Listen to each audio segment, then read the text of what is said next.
Bonjour à tous et bienvenue dans ce nouveau décryptage. Bon, on va parler d'un sujet qui, à première vue, pourrait vous sembler un peu aride, la sociologie.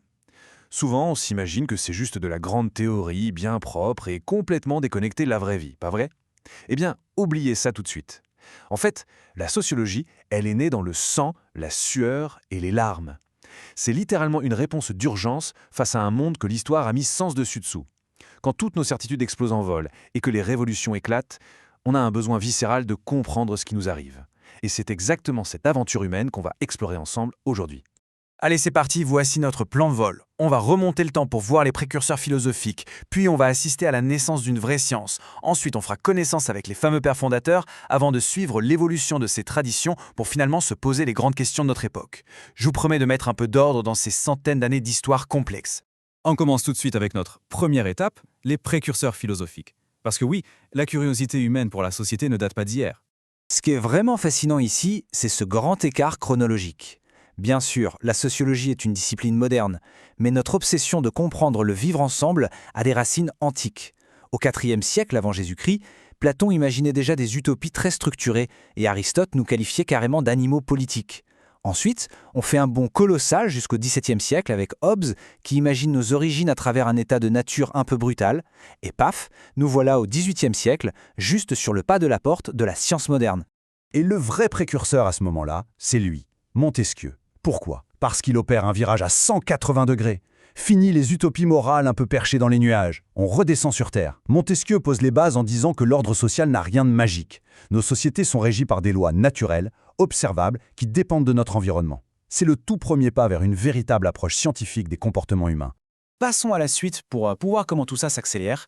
Bienvenue dans notre deuxième partie, la naissance fracassante d'une science au XIXe siècle. Les philosophes avaient posé de bonnes bases, certes, mais il manquait une étincelle. Et la sociologie, comme je vous le disais, c'est une enfant de la crise. Elle naît du chaos absolu provoqué par 3 tsunamis historiques. 1. La Révolution française, qui pulvérise l'ancien ordre politique. 2. La Révolution industrielle. Imaginez des millions de paysans qui quittent leurs champs pour s'entasser dans des villes polluées, créant ce qu'on appelait la souffrance sociale. Et 3. La Révolution intellectuelle. En fait, la sociologie a été inventée comme un vrai kit de premier secours pour diagnostiquer l'angoisse géante et la perte de repères de ce nouveau monde urbain.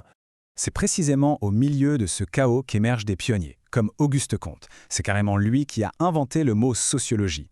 Ces premiers intellectuels se sont dit « Ok, on va observer cette nouvelle société avec exactement la même rigueur qu'un chimiste dans son laboratoire ». C'est ce qu'ils ont appelé le positivisme. L'idée, c'était de s'appuyer sur du concret, des faits empiriques purs pour comprendre et, espérait-il, guérir les maladies de leur époque. Ce qui nous mène tout droit à notre troisième partie, les pères fondateurs. Et croyez-moi, ce sont de véritables monuments intellectuels. On arrive donc à la fin du XIXe siècle. Et ça illustre brillamment à quel point ces grands penseurs sont incontournables.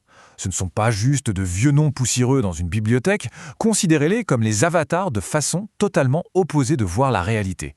Nos institutions modernes, comme Sciences Po par exemple, structurent encore l'apprentissage autour de ces théoriciens.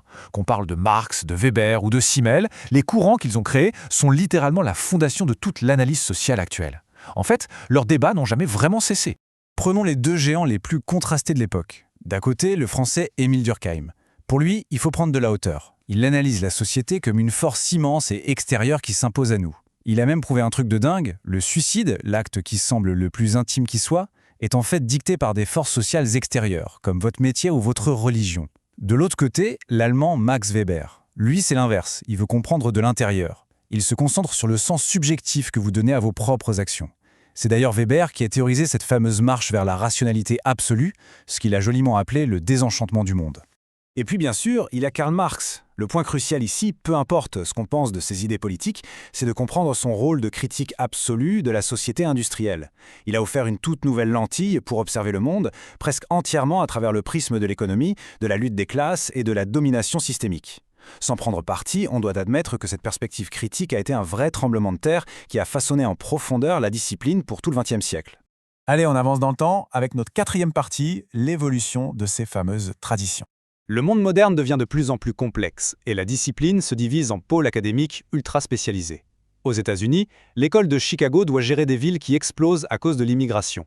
Leur solution, l'immersion totale. Aller sur le terrain, faire du qualitatif pur. L'école de Columbia, elle, préfère les chiffres pour analyser l'immense société américaine avec des sondages de masse et des datas quantitatives. Et pendant ce temps-là, l'école de Francfort, en Europe, développe une théorie philosophique très poussée pour dénoncer les dérives du pouvoir moderne. Autrement dit, à chaque grand problème social, sa propre boîte à outils. Si l'on fait un zoom sur la France après 1945, il a fallu repenser tout le paysage académique. Et ça s'est fait autour de 4 figures de proue. Vous avez Pierre Bourdieu, qui cherchait sans cesse à démasquer les mécanismes invisibles de la domination sociale. Face à lui, Raymond Boudon, qui pariait plutôt sur le libre arbitre et la logique de l'individu. Ensuite, Michel Croisier a complètement révolutionné l'analyse des jeux de pouvoir dans les grandes entreprises. Et Alain Touraine s'était penché sur les nouveaux mouvements sociaux. Tout le débat de cette époque se résumait à ça. Trouver l'équilibre entre la liberté de nos choix et le poids étouffant de la société. Ce qui nous amène à notre toute dernière partie, la partie 5, les grandes interrogations. Comment tout ce savoir éclaire-t-il votre quotidien aujourd'hui? Parlons un peu de vous.